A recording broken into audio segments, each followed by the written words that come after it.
Thank you. As Karen said, I was here last year, and it was so much fun. It was so much fun, I decided to come back again. But I'm going to talk about something completely orthogonal to what I talked about last year. So this is a joint work with Esteban that some of you may know. So what we want to tell you is it's a story. It's a story about what's happened to the U.S. economy over the last 40 years. And the story is that large segments of the U.S. economy that for a long time operated like, I'm going to say, small-scale independent businesses. So think about, say, the stories that people tell about what the car industry in the U.S. was like at the turn of the century. Now, I would love to get data on this, but if you read, they say, Henry Ford's biography, there are accounts about how the car industry in 1910, there were 3,000 companies. Each one of them made 50 cars a year. Everything was handmade. Every car was different. And then Ford came in with an idea, and the idea was basically the idea that he took from the gun manufacturers, and which is the idea of the assembly line. And what that allowed him to do was to basically take one design and scale that up. Basically take one design and the ability to replicate that one design millions of times. That was, and in a sense, that was the American Industrial Revolution. That process occurring in industry after industry after industry. But for most of many of the things that we spend our money on, which are local services, it didn't happen. Okay? And what I want to tell you that over the last 40 years or so, it's happened. It's happened. So it's happened. And the result has been, I think, this incredible transformation of American business. That it's basically, we're calling it the Industrial Revolution in services. So I have 10 minutes. So the way I want to do is I want to tell you the story of 3 companies to illustrate what has happened. Company number 1. I want to tell you about the Cheesecake Factory, okay? So some of you may know the Cheesecake Factory, but the reason I picked the Cheesecake Factory because one of the industries for which this transformation has taken place is the sit-down restaurant sector, okay? So we're not talking about fast food, we're talking about a place where you may take a date to. You may, so if you're living out in the suburbs, or if you're living out in a mid-sized town in the US, that's where you go. The employment share of family-owned, single establishment, sit-down restaurants was 85% in 1977, and in 2013, it's fallen to 52%. What's happened? It's been because of companies like Cheesecake. What have they done? So you think about the sit-down restaurant, and the way that I would describe it is that what's different about a sit-down restaurant is that, and the reason it's been so hard for a long time to do something about this is that it's an industry for which, you need to figure out what you want to standardize and what you need to leave up to local discretion. That is, you can't do the McDonald's strategy, which is to standardize everything. So a phrase that these guys gave me is that what you want to do is that in a typical restaurant, so this is what they claim, 90% of what restaurants do is that they improvise, and 9% is what they do is standardize. And then what they say is that if you want to run a restaurant efficiently, you've got to get the ratio flipped. You need to have some improvisation, but then the rest of it, you've got to make sure that you deliver something with a consistent quality. So, and then figuring out exactly what you want to standardize and what you want to leave to local discretion, that has been, I think, the really tricky part. Tricky part number 1. So in terms of what I've seen the Cheesecake Factory do, what do they leave to local discretion? First of all, you do need to have local chefs. That is, you do need to have chefs with some skill, okay? Number 2, the food I've been able to verify this, that at least in the one place that we visited, it's all freshly made, and the only exception is a cheesecake. By the time, if you go to a Cheesecake Factory, the cheesecake is about 3 or 4 days old. It's made in a central location, and it's shipped. Okay? The other part of it is that, they believe in sourcing the ingredients locally. So that part, what exactly to buy, that they leave up to the discretion of the local manager. But then everything else, okay, what they've done is that they've standardized it. Okay, so another phrase that they gave is that they have brought chain production to complicated sit-down meals. So what are the 4 key pieces? There's a standard layout of a kitchen. That is, when you walk, if you ever go walk into one, they are the people that do all the prep work. They're lined in the back wall. They're the different stations for the cooks. And the part which I love the most, they have this person, they have several people that they call water spiders.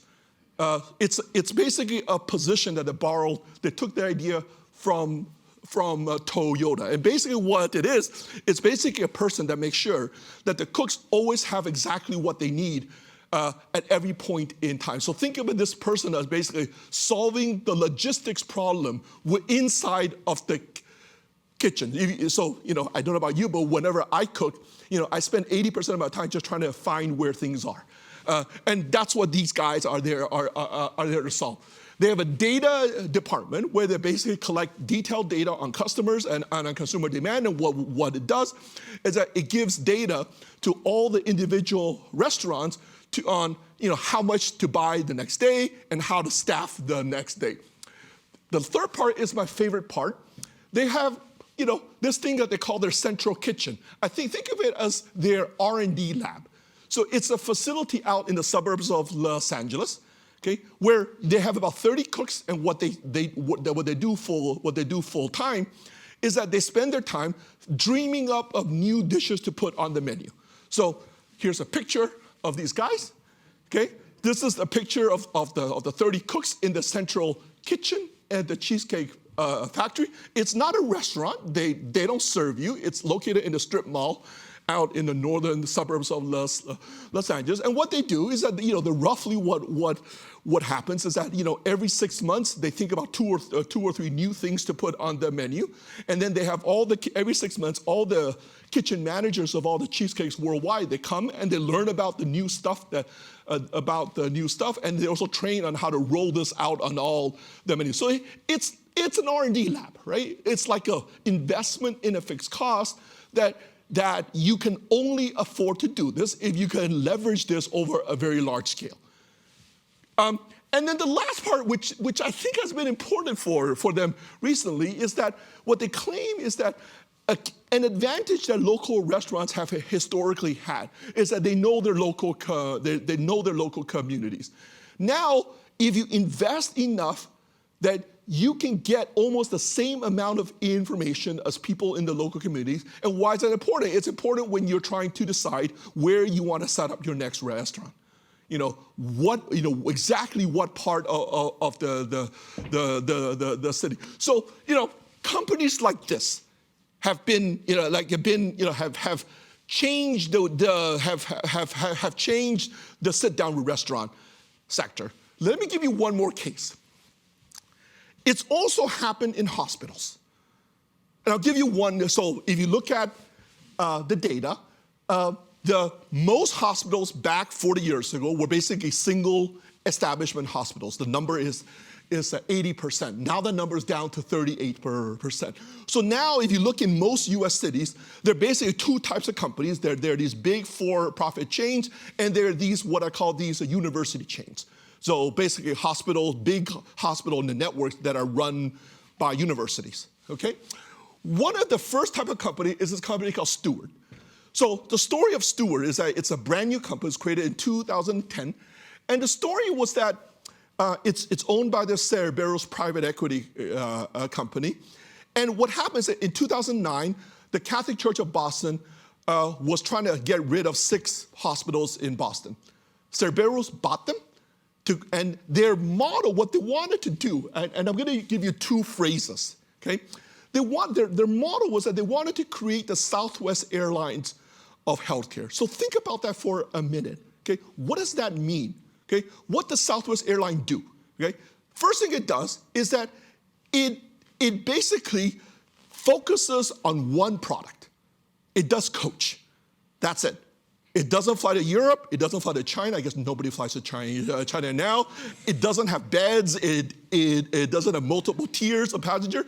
And that's the one part of the idea. So what one part of their model is that we are going to strip down. We're not going to do everything.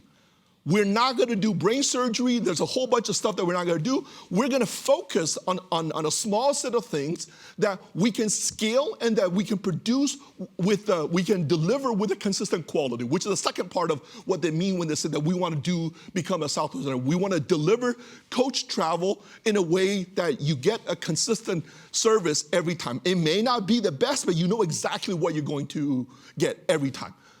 Okay, and that's what they want to do. The second part of what they want to do is that in order to do this, they needed, so this quote came from them, they wanted to figure out, codify, and implement best practices over a large scale. Okay, so that is, they've got to figure out for the things they decided to specialize in, figure out what's the best way to do it. Second one is that even if they figure it out, everybody in the organization needs to know this. So they've got to codify it in a way that everybody knows what the best. So it's codifying and training. And implementation means that everybody has to do this day after day and deliver the same quality every time. What are the pieces of this? First thing is just there's a common, you've got to adopt a common data platform. And part of what was happening at this time was that there were a couple of companies that were specializing in basically providing this software platform. So Steward went with the Meditech, this company called Meditech, but the dominant company in this business is this company in Wisconsin called Epic, right? So called Epic. So if you ever go to your hospital and you see this MyChart software, that's an Epic product, right? And most big, that's probably the dominant product. And the other thing which they have done, which a bunch of hospitals have done, is that they have adopted something called the remote intensive care unit. So what is this? It's basically, I have a picture of the remote intensive care unit. It's that thing there. So it's located in a suburb of Boston. And what it is that it's staffed by 50 doctors, maybe 100 nurses. And what they have is that they are basically monitoring what is going on in the intensive care units of all of the hospitals that they run. So this is the part about making sure that once we've agreed on a common set of practices and once you've got a training, to make sure that it actually gets implemented. And then let me say the last part of this is that, and I don't think this is well appreciated, the other piece of what has happened is that so they've basically taken this model and they've expanded. They've bought a bunch of new hospitals, and at the same time, when they buy up a new hospital, they basically go to the surrounding community and they build all these outpatient clinics that I'm sure that everybody here has been to one of these outpatient clinics. So everybody has done the second part. So what Steward has done since 2010 is that it started out with 3 hospitals and 0 outpatient clinics, and now it has 38 hospitals in 10 US states, and they just built 2 new hospitals in Malta. So with the remote intensive care unit, I guess it doesn't matter where you are, right? You can monitor everything real time. So they have 38 hospitals and 271 outpatient clinics. So this is essentially, so it's companies like this that have been, lots and lots of companies like Steward in a whole bunch of different sectors that have been behind the changes that we see. So let me just quickly summarize what the basic facts are. Okay, first thing is that there's been a big rise in concentration by top firms only in local, non-traded local services. For example, you look in manufacturing, it's going down. Okay, so there's rising concentration by top firms measured by the share of the national market of companies like Steward, companies like the Cheesecake Factory. Second fact is that when you look at how these companies are growing, okay, when these because these are local services, right, the way that they grow is that they grow entirely by expanding into new cities. Okay, that is, they're growing on the extensive margin. There's very little growth. If you look at what's happening in the intensive margin, it's smaller. Third factor you can show is that the new local markets are almost always small and mid-sized cities. So let me just show you a graph to illustrate this. This is a plot of the employment share of the top national firms, okay, in each city, where what's on the x-axis is the size of the city in 1977. So a city with 20,000 jobs in 1977, that's a city like Missoula, Montana. A city with 80,000 jobs, that's Boise, Idaho. 320,000 jobs, that's Rochester, New York. And a city with 1.3 million jobs, that's Washington, D.C. So in Washington, D.C., there's been no change in terms of the penetration by the top national firms. Okay, but most of it has been in service. So let me just give you in the markets where these companies have grown into, what you see is that they go in and local concentration falls. Okay, so the share of the top firms in each local market is falling. And the last point I want to make is that the other thing that you see is that in the cities where these top national firms have been growing into, these are precisely the cities that have grown the fastest over the last 40 years. So that in a nutshell is what's been happening to the and let me just say the last point is that 2 points. Aggregate concentration, when you look at industries, has been rising. Local concentration has been falling. And the third point is that if you look at companies defined over the entire economy, what you've seen is that as a result of the competition posed by these firms, top companies, what they've been doing is that they also have been specializing. Okay, top companies used to produce a variety of things, and now they're specialized in a narrow set of things. So when you look at the share of the top companies in the US as a whole, nothing has changed, because they're just more narrowly focused in terms of what they do. Okay, let me just end here, and then I'll get, yeah. Thank you. I think we're just supposed to sit and Yeah. talk. Yeah. Okay, good. All right. Thank you, Professor Shea, Sure. for talking and all that. I wanted to, well, one, I grew up in Lexington, Kentucky. My father's a doctor. We live next to a radiologist whose hospital is in Florida, and he has worked his entire career in Kentucky, just looking at scans on his computer. Which reminded me of some of the stuff that you mentioned. I'd like to start by looking at two of the companies that you talked about. One being the Cheesecake Factory. If a Cheesecake Factory opens up near me, probably the prices haven't changed. I'd probably get the same Cheesecake Factory that I would if I were in New York or DC or something like that.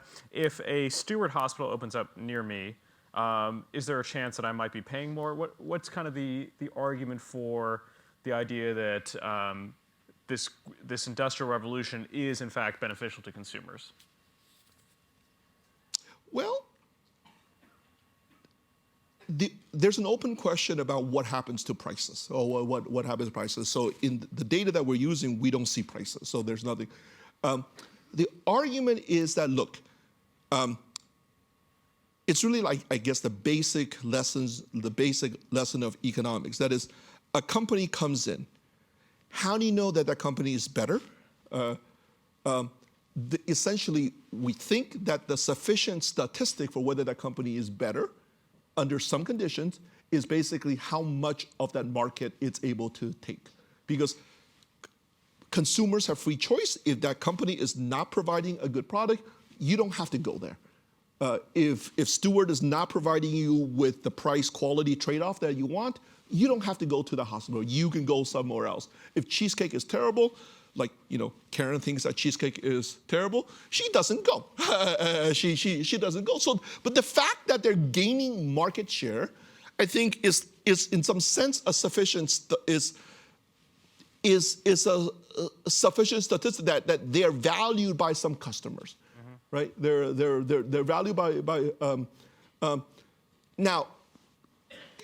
It could be the case that prices have changed, and there's a big debate about whether markups have changed, and I would love to know the answer to whether prices have changed. You're probably right that cheesecake probably hasn't changed prices. There are a lot of people that believe that what's happened in hospitals has raised prices. In part because the demand for cheesecakes is presumably elastic, and for healthcare it's more inelastic, right? Yeah,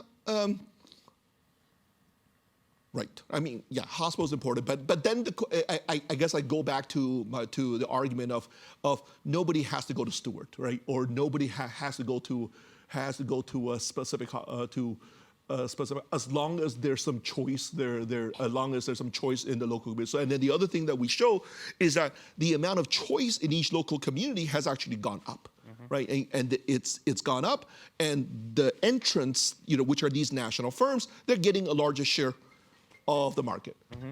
A lot of economists have looked at the same set of data Yep. and concluded a very different thing. I'm thinking of Thomas Philippon, Yep. the Great Reversal, that kind of stuff.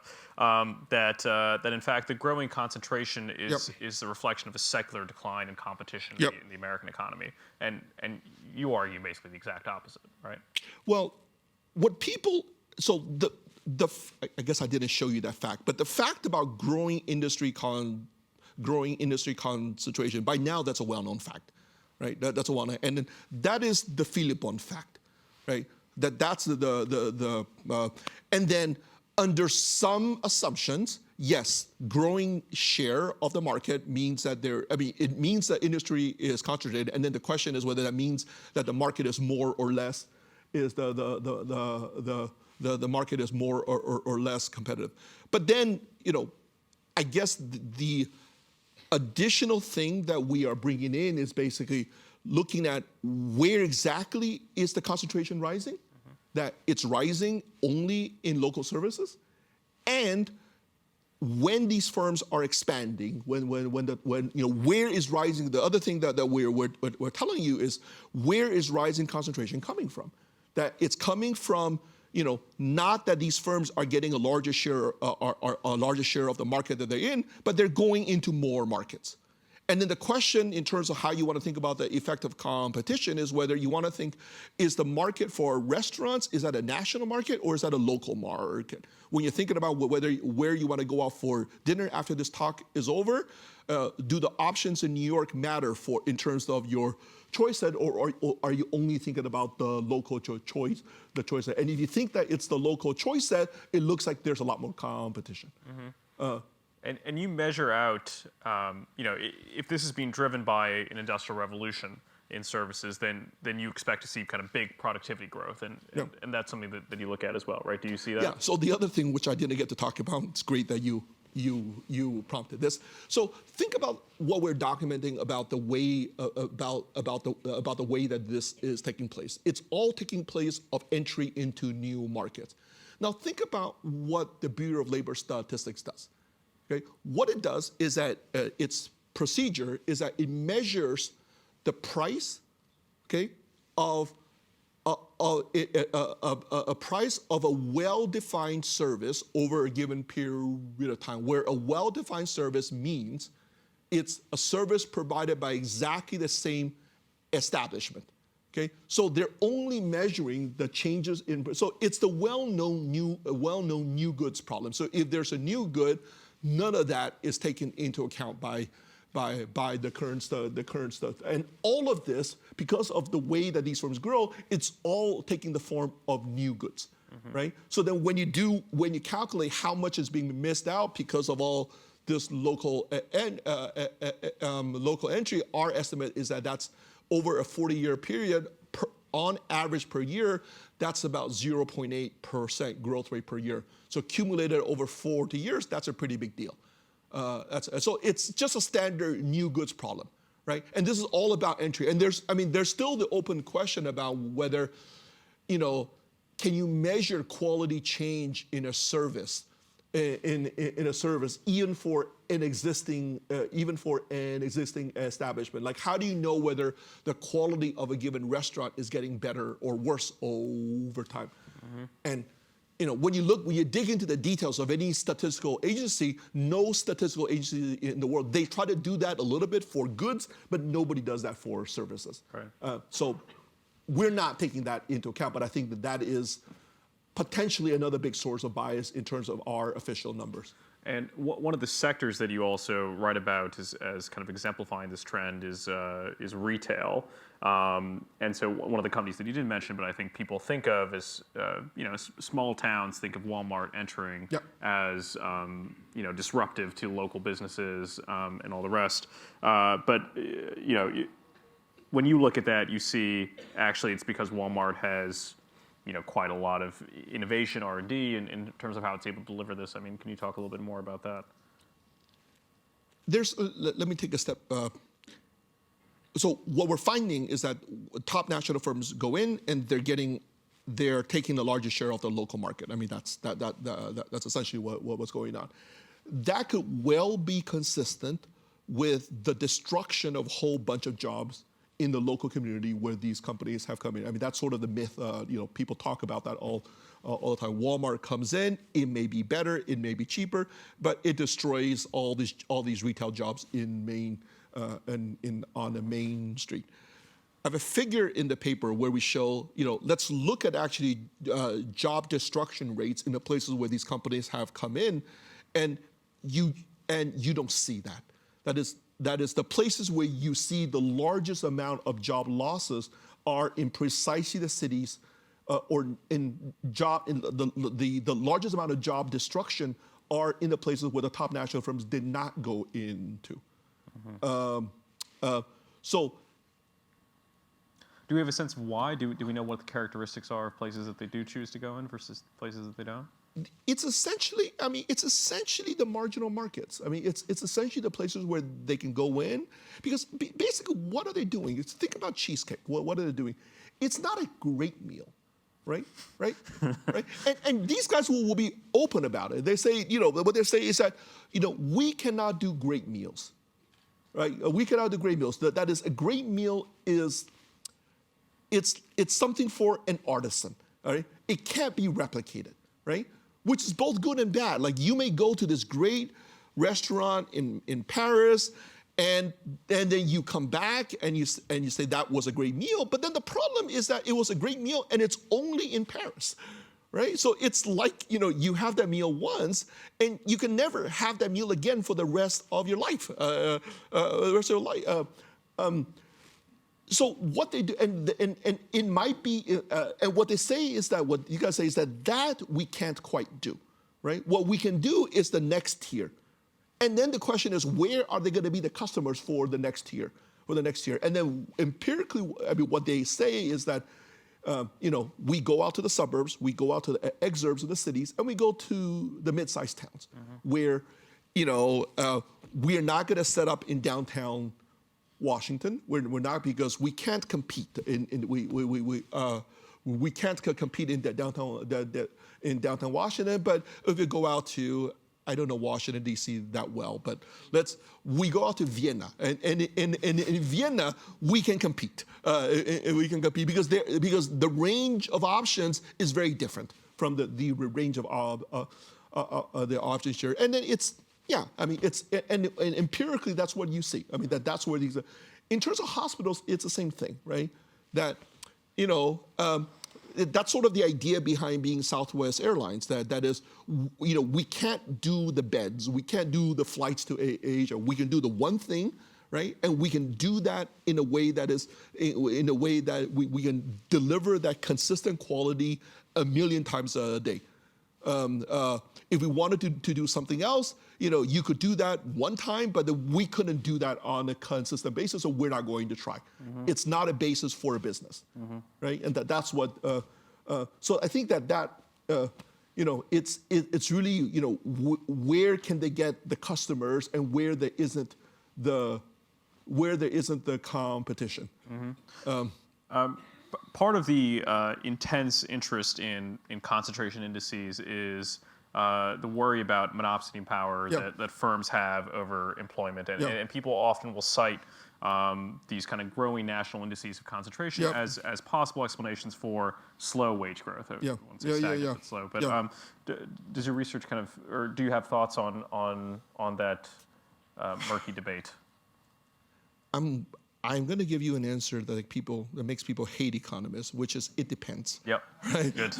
And unfortunately, that's the truth, right? It's the truth. So it depends, I think, on two key things, right? It depends on one, whether you think that the labor market is national or whether the labor market is local. It depends on whether you think that people have sector-specific skills or whether people have, I'm going to call it general skills. So on one extreme, I'll give you one extreme view, is that if the market is national, if the labor market is national, that is when you're thinking about whether to get a job, it doesn't matter for you whether the job is here or whether the job is 3,000 miles away across the country, and your skills are specific to a sector, right? Then yes, then this is potentially a problem, right? Because what you see is that the shares of companies in a given sector by the top firms, they've gone up. So if you're looking for a job as a chef, your restaurant, that there are less companies, right? And there are only a few companies that have a very large share of the market. If you think that your market is local, then no, concentration has fallen locally. Now, if you think that the skills that you have are not sector specific, but they're general, right? So that is, it doesn't matter whether you work for a hospital or whether you work for GE, then the answer is flipped again, because when you look at national concentration by the top firms, there's been no change. Mm-hmm. So it's an open question. I mean, that's all I'll say. And I think that it really depends on, it really depends on, and let me just add one more thing about sort of the first scenario, which I didn't get to talk about. The way that monopsony works is that you restrict employment, right? I mean, that's sort of the basic idea. Like a mining town, maybe. Yeah, there's a mining town, you restrict employment and you drive down the wage. I mean, that's a way that you exercise your market power. Mm-hmm. What you see empirically is that the sectors where concentration is going up, these are the sectors with the fastest employment growth. So that, I guess, suggests to me that it's hard to tell a story that is what is happening. That is, how can you be exercising monopsony power if employment is going through the roof in these sectors? Mm-hmm. Because the mechanism is that you restrict it. Yeah. And so what are the kind of the indicators that would need to be flashing red for you to think that maybe, because people are talking quite a lot, antitrust enforcement needs to be beefed up, et cetera, et cetera. If local concentration is actually declining, even though national is increasing, what would need to kind of happen at the local level for you to say, maybe we should look into that? Would it have to be markups? You have to look at other things as well. I guess the key fact, I guess I don't believe, I say that we can't measure markups. I guess in principle, I don't believe that you can ever measure markups, mm-hmm. because you don't. Anyway, we can go into we can get into a debate. I would say that the summary statistic for me would be that if I see the shares of the top national firms in each local market, if that is going up, mm-hmm. right? So if you think about sort of the intuition that most of us have about market power, it's about an increase in the share of a company. And for these things, these are all services for which the relevant market, I think, is the local market. So if I see that in the local market that the shares of these companies is rising, that it does become a single company mining town, mm-hmm. or it becomes a single hospital town, or it becomes a single grocery store town, that would be my flashing signal. Mm-hmm. I mean, that I think would be my summary. And that I can measure well, and that is, you can't dispute that data in a way that you can dispute anything you can say about markups or monopsony mm-hmm. power. But if anything, the trends go in exactly the opposite way. Yeah, yeah. Great. Well, I'd like to open it up to if anyone in the audience has questions for Professor Hsieh. Yeah. Should we start there? Thank you. I found your thoughts very persuasive, especially about the Cheesecake Factory. But I keep the part about the hospitals just keeps bothering me, because you keep getting in. You're into the intricacies of healthcare economics, and so here's a thought for you. I am thinking that the hospital's customer is not the patient at all. The hospital's customer is the doctor and the insurance company. And so that your model has to deal with that as opposed to thinking of it as the, how would you respond to that? Say that again. The customer is the customer. The customer for these hospitals, these new Yeah. basic hospitals, is not at all the patient. It is the insurance companies and the doctors who are searching for low cost. Why isn't it the patient? I mean, you have a choice.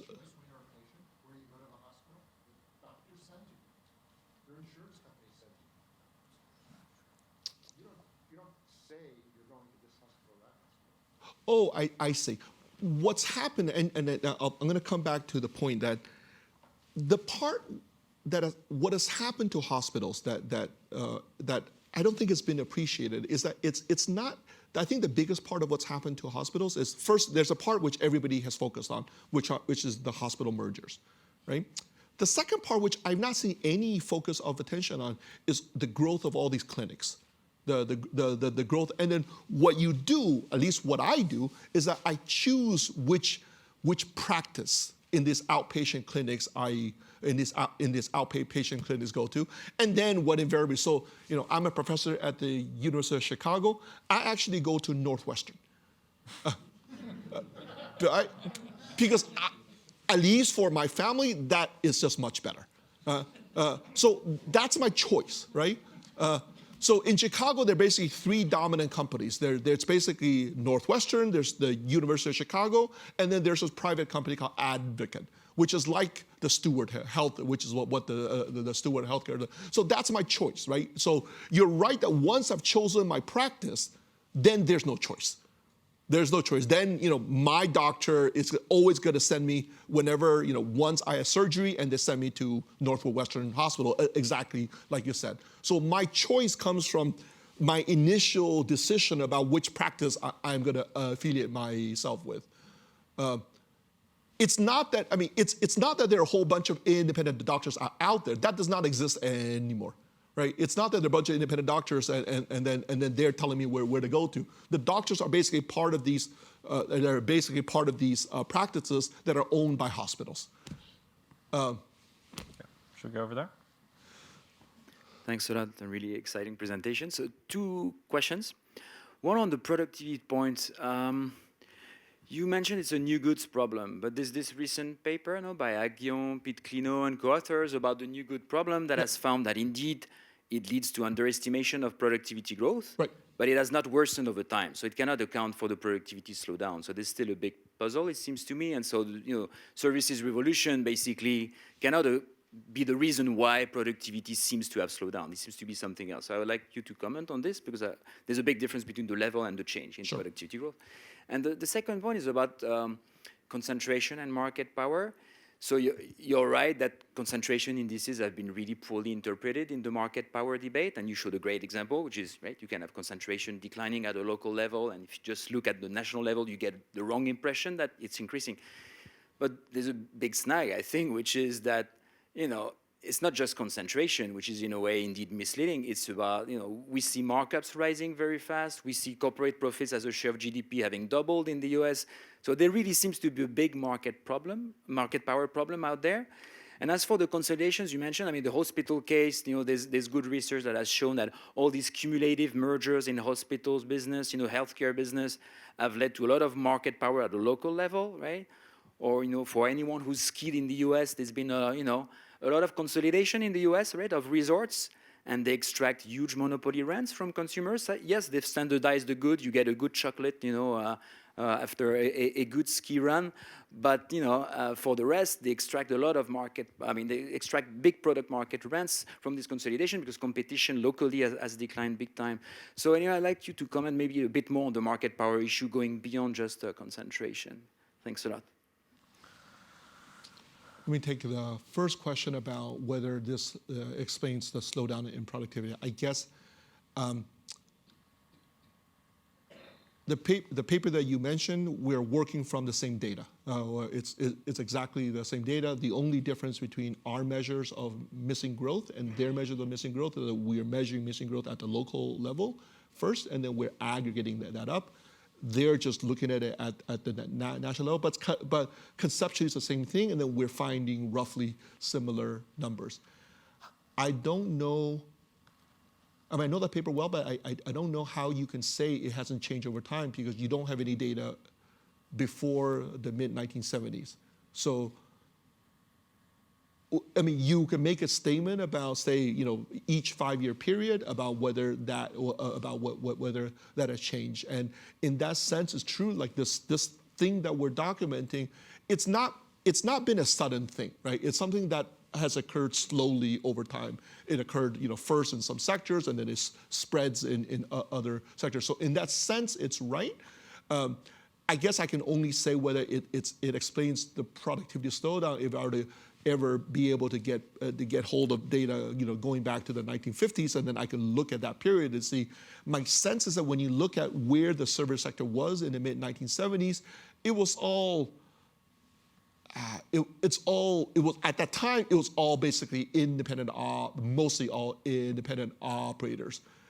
So I can't see how you can, the maximum share of independent operators is 100. Is 100. So I can't imagine that this mechanism is something that was also going on in the 50s and in the 50s and the 60s.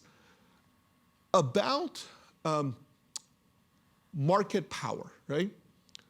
What I can measure in the data, and it's sort of which is the thing that is you can measure local concentration. I mean, that there's no dispute about. What is Whole Foods' share of the local grocery market? Of the local grocery market. What is Stewart's share of the hospital market in Boston? That you can measure. I guess I don't believe that you can ever really measure markups. But we want to know it. But what we can measure, and then some of the stories you told allude to concentration rising, right? Local concentration rising, like the ski resort story. No, our story is totally consistent with profits with profit, because think about what this technology is, that you basically have to invest, right? It's like, this, what you're seeing doesn't come for free, right? What these companies have to do, like in the case of the cheesecake, you basically have to invest in a central R&D kitchen, right? You have to pay 30 guys. These are your best cooks. You have to pay 30 guys that are not generating any revenues for you. You have, they have 100 people in their data division that are not cooking. They're not cooking. They're not cooking something else. So what has to be the case in equilibrium is that fixed costs are rising. I mean, that's the essential part of our story. And in order to pay for these fixed costs, profits also have to be rising for these top firms. So our story is also that you have to pay that profits have to go up in order to pay for these fixed costs, and it's a fixed cost that you're paying, which is delivering this across all the markets. Because if you didn't pay the fixed cost, you couldn't do it, right? So it's consistent with profits rising. So I guess we're having a different interpretation is what those profits are for. Right, so you have interpretation that the profits are rents, right? Are rents, and I'm saying that the profits could very well just be payments for the fixed cost. So it's exactly the equilibrium outcome that you say. In hospital markets, we've looked closely at hospitals, and what you see is that local concentration for hospitals has actually gone down. Okay, ski resorts, I don't know. I don't know about ski resorts, but I can check that easily in the data. Yeah, fascinating. I'll let you pick. You. So you talk about how while national concentration is rising, local concentration is going down. But to what extent do you think that might be temporary, right? Do you think that, like you gave the example of how in the first industrial revolution, Ford revolutionized automaking and wiped out all the small, like, boutique automaking firms. To what extent do you think that we're in the period now where Ford is expanding into other markets and starting to wipe out those other firms, right? You could tell that story. I mean, I would say that it's been a 40-year-long trend, right? You could tell a story that, look, think about restaurants. You think about, what do you get from a cheesecake? If you're going into a brand new city, you get in at 9 o'clock at night, you don't want to order room service. There's a cheesecake across the street from your hotel. You go there. I guess that a lot of us are going to go there because you know exactly what you're going to get, right? You could tell a story that, look, the reason that people go there is because you know exactly what you're going to get, right? And you could say that maybe what has been slowly happening is that with things like Yelp, that branding doesn't matter as much anymore. That is, instead of going to the cheesecake, I can just pull up my app, I can look at Yelp, and I can go back to my local place, right? Maybe that's going to be the wave of the future. Or if you think about hotels versus Airbnb, when I go to a Marriott, I know exactly what I'm going to get. It's not great. It's not great, but I also know that it's not likely to be terrible. Making everyone angry. Right? Right? It's not like, and the issue with like if you go to the early days of Airbnb, you have no idea. Sometimes it could be great. Sometimes it could be the shower doesn't work. But with like more detailed data, you can look at the ratings, and that's going to give you you're going to be able to screen out. So maybe that's going to be the wave of the future. Empirically, we don't see that yet, right? But that could be like one of the promises of this new technology is that it could bring us back. It could basically go back and increase the advantages of the local independent producer. Maybe, but I'm just like empirically, you don't see that yet in the data.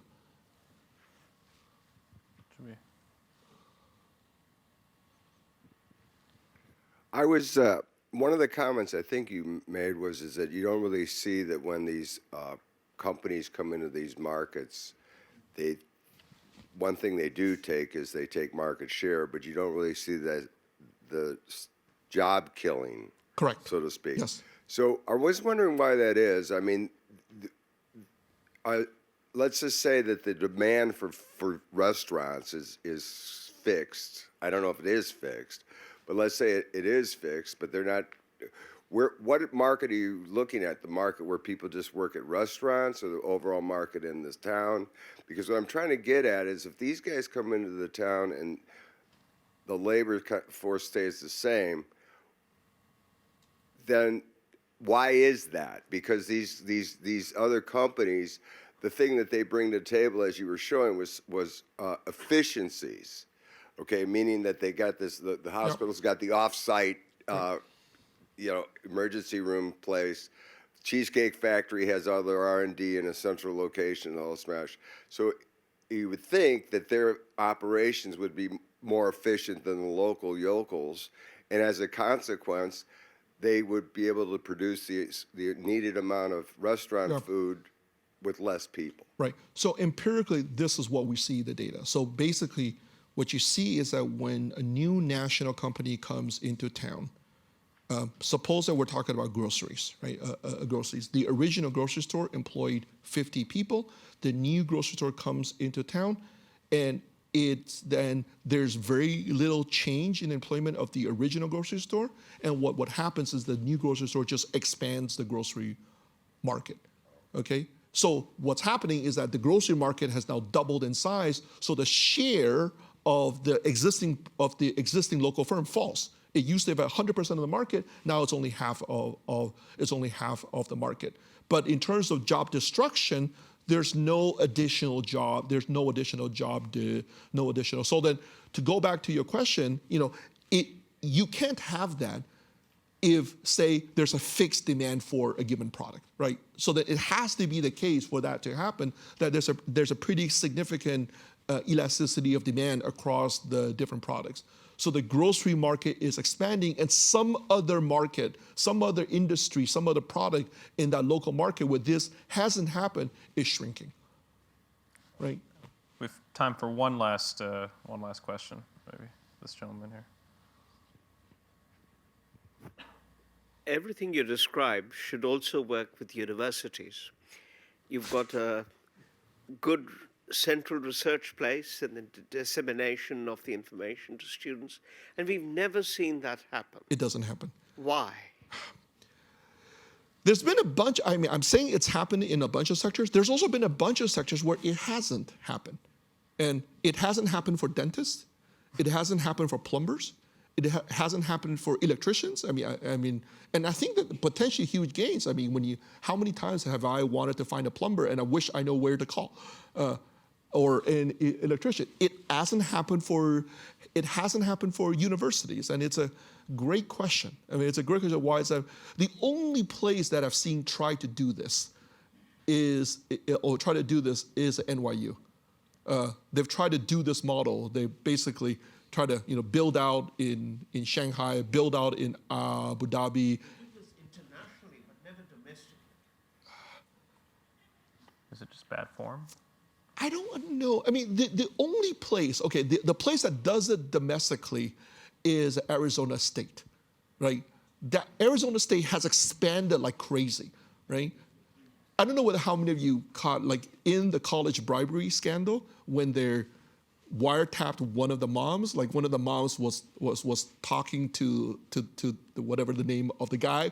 He said, I want you to get my kid into any school other than Arizona State. That's one of the consequences. And that maybe gives you a hint, right? But it's a great question, and potentially about what would happen if, say, the University of Chicago, we were to expand from 6,000 undergrads to 60,000 undergrads, or what if Harvard were to do the same thing? If they can figure out a model in which they can do that, I do think there would be large gains to society from doing that, because there are lots of smart kids in the world who don't have access, right? Yeah. Thank you so much, Professor Shea. Yeah. Appreciate it.